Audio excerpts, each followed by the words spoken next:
തോല് പൊളിക്കുന്ന വാ സിമ്പിൾ. ഓക്കെ ഓക്കെ ഇത്രേ ഉള്ളിട്ട്. ഇതിനാണ് നിങ്ങളിൽ പാടെന്ന് പറഞ്ഞേ. നോക്കിയേ, നാടൻ കോഴി എപ്പോൾ കറി വെച്ചാൽ ഇതുപോലെ തോല് പൊളിച്ച് കറി. അങ്ങനെ ഒരുവിധം നമ്മൾ പൊളിച്ച് സെറ്റാക്കി കൊണ്ടുവരുന്നുണ്ട്. നല്ല കിടിലൻ മഴയുണ്ട് ഇതിൻ്റെ കൂടെ. ഞങ്ങളുള്ള കുമ്പിളിയിലാണ്. ഈ സിമ്പിൾ അതിന് എടുക്കണ്ട, സിമ്പിളായിട്ട് ഒരു എടുക്കാം. ഫൈനലി ഇങ്ങനെ ഇരിക്കും, നല്ല കുട്ടപ്പനായിട്ട്. ഫോക്കസ് ചെയ്തടാ.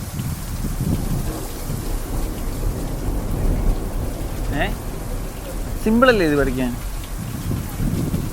ഇതിന് നമ്മൾ കരിക്കാൻ പോവാം. കരിക്കാൻ കത്തിച്ചെട്ടി ബാക്കി അങ്ങോട്ട് പോവാം.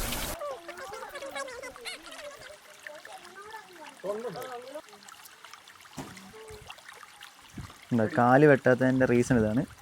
കരിക്കലും കരിപ്പും എല്ലാം കഴിഞ്ഞതിന് ശേഷം മാത്രമേ കാല് വെട്ടാവുള്ളൂ, അല്ലെങ്കിൽ ഇങ്ങനെ പിടിക്കാൻ പറ്റത്തില്ല. നല്ല കാറ്റുണ്ട്.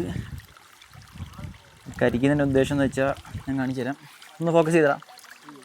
ഇതുപോലുള്ള കുഞ്ഞു കുഞ്ഞ് പൂടയുണ്ടോ? ഇത്തരം പൂട നമുക്ക് കൈ കൊണ്ട് വെച്ചിട്ട് വരത്തില്ല, പാടാ.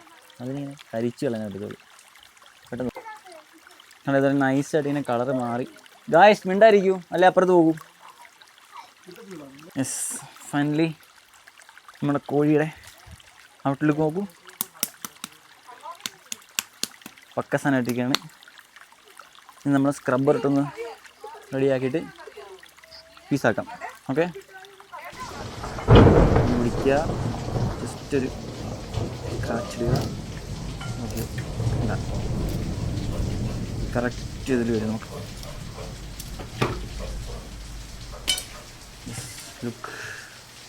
Look at this. ബൂമ എന്ന് പറയുന്നത് പോലെ ഫൈനൽ നമ്മുടെ കോഴിയുടെ ഔട്ട്പുട്ട് ഇങ്ങനെ വരും. അപ്പോൾ നീറ്റായിട്ടൊരു. ഓക്കെ, വാ. എന്തെടുക്കും മിഹാനെ? കപ്പ കഴിക്കാണോ? കപ്പ വേണോ? എന്തെടുക്കും? കപ്പ കഴിക്കുമോ? ഞങ്ങൾ കുമ്പളിയിലായതുകൊണ്ട് ഇവിടുത്തെ കട്ടി വിളിച്ചു. നമ്മൾ സിമ്പിളായിട്ട് നമുക്ക് സ്റ്റാർട്ട് ചെയ്യാം. പച്ചമുളക്, ഉള്ളി, സവാള, വെളുത്തുള്ളി, ഇഞ്ചി എല്ലാം കൂടെ ഒരുമിച്ച് സെറ്റ് ചെയ്താണ്. ഇത് നമ്മൾ ഇടുകയാണ്, ഒരുമിച്ച് ഇടുക. അതിനകത്ത് വേറെ കാര്യങ്ങളൊന്നുമില്ല, ഒരുമിച്ച് ഇടുക. വളരെ കുറച്ച് മാത്രം ഓയിൽ ഒഴിച്ചാൽ മതി. ഇതിൻ്റെ റീസൺ ഞാൻ കാണിച്ചു. ഓയിൽ വേണ്ടെന്ന് പറയുന്ന റീസൺ ഇതാണ്. എന്താ, നമ്മുടെ കോഴി കുക്കറിൽ അടിച്ച് കഴിയുമ്പോഴത്തേക്ക് നല്ല നെയ്യുള്ള കോഴിയാണ്, നല്ല ഓയിലാണ്. ഓൾറെഡി ഓയിലുണ്ട്. നമുക്ക് ഇനി ചിക്കൻ ഇടാം. ചിക്കൻ നല്ല കുക്കറിലടിച്ച് സെറ്റാക്കി എടുത്തിട്ടുണ്ട്. 2 ഫിസിൽ അടിയാം.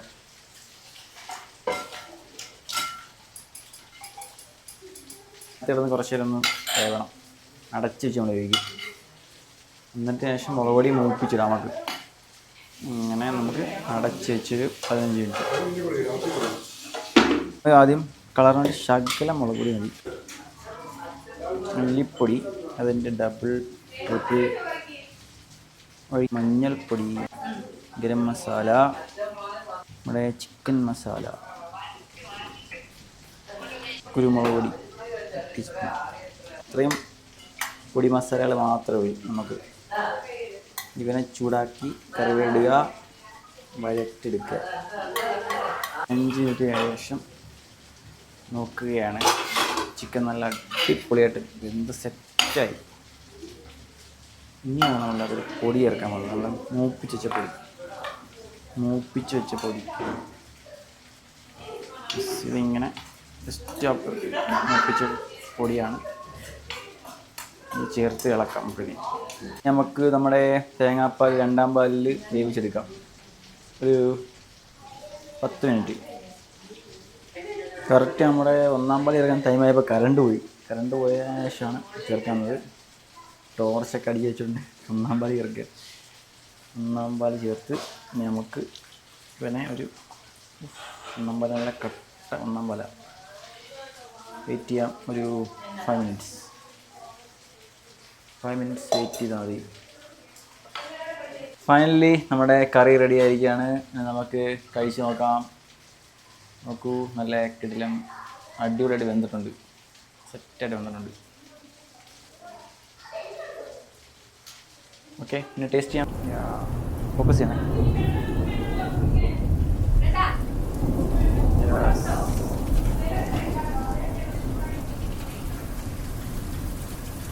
ടേസ്റ്റ് കഴിച്ച് നോക്കാം. നല്ല വെന്ത് നല്ല സെറ്റായിട്ട് വന്നിട്ടുണ്ട്.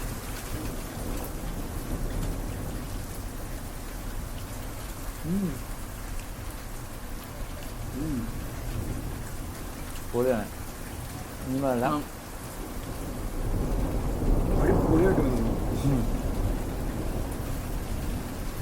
ഒരു കുറച്ച് വെച്ചിട്ട് അതിന് നെയ്യ് ഉള്ളതുകൊണ്ട് ആ നെയ്യ് ബാക്കി ഫുള്ള് വന്നിട്ടുള്ളത്.